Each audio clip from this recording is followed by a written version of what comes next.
মামাতো ননদের বিয়েতে গিয়ে নিজের একটা বড় ইচ্ছা পূরণ করলাম। আজকে দেখাবো আমার শ্বশুরবাড়ির সবাইকে নিয়ে, আর এই ব্লগে কিন্তু থাকছে আমার ফুল শ্বশুরবাড়ির সবাই।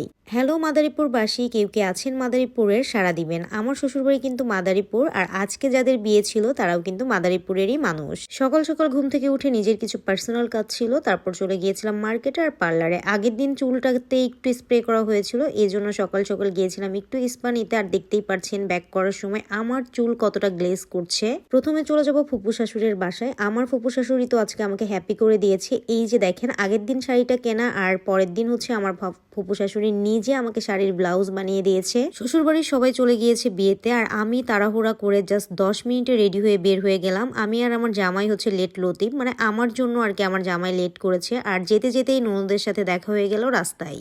পালকিতে বউ সেজে যাওয়ার সব মেয়েদেরই ইচ্ছা, দেখে খুব ভালো লাগলো। তারপর আমরা চলে আসি কমিউনিটি সেন্টারে, আর বাস ভরে চলে এসেছে মাদারীপুর থেকে গেস্ট। যেহেতু আমার শ্বশুরবাড়ি মাদারীপুর, আর শ্বশুরবাড়ির এলাকা থেকেই আজকে এসেছে, আর এই দাওয়াতটাও ছিল শ্বশুরবাড়ির পক্ষ থেকে।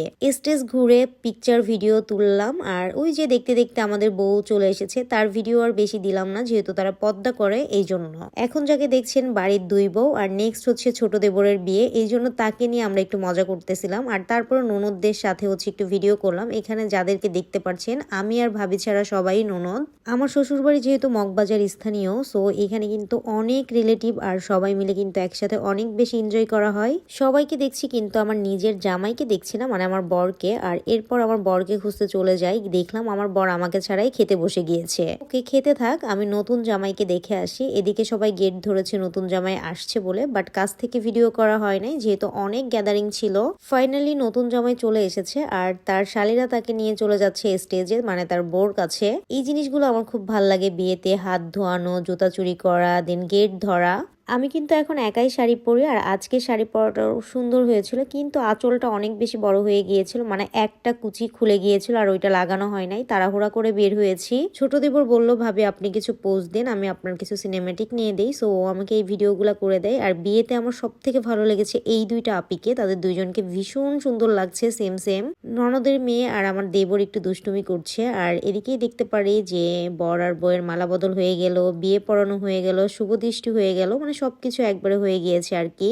সব মেয়েদের বিয়ের দিন কিছু ইচ্ছা থাকে, আর সব মেয়েরই ইচ্ছা হয় সুন্দর করে বউ সাজতে। কার কার ইচ্ছা আছে বিয়েতে কি করার? আমার তো ভীষণ প্ল্যান ছিল, জানি না কোনোদিন পূরণ হবে কিনা। এদিকে দেখি আমার একটা একটা ননদ যাচ্ছে আর পিকচার তুলছে। তাদের পিকচার তোলা দেখে আমি আমার বড় ননসকে বললাম, আপু আমাকে কিছু ভিডিও আর ছবি তুলে দেন, আর আপু আমাকে ছবি আর ভিডিও করে দিল। ফাইনালি আমাদের চলে যাওয়ার সময় হয়েছে। আমরা এখন মহিলা পার্টি চলে যাব, বাট পুরুষ পার্টি মেয়েকে বিদায় দিয়ে তারপরে আসবে। আজকে অনেকটা আমি আমার জামাইকে মিস করেছি। জামাই একটু এসেছিল কাজ ফাঁকি দিয়ে, তারপরে চলে যেতে হয়েছে তার কাজে। আমি আমার ইচ্ছাটা পূরণ করে ফেললাম। আমার মামাতো ননদের বিয়েতেই যে পালকিতে চড়ার, প্রত্যেকটা মেয়ের কিন্তু নতুন বউ সেজে মনে হয় একটু পালকিতে চড়ে বিয়ে করি, বাট আল্লাহ জানে আমার সেই ভাগ্যটা হয় কিনা।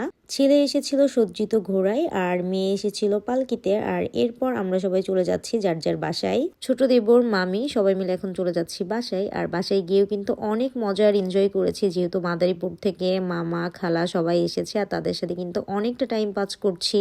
আজকের ভিডিওটা কেমন লাগলো অবশ্যই কমেন্টে জানাবেন। সো বাই বাই, আল্লাহ হাফেজ, ভালো থাকবেন।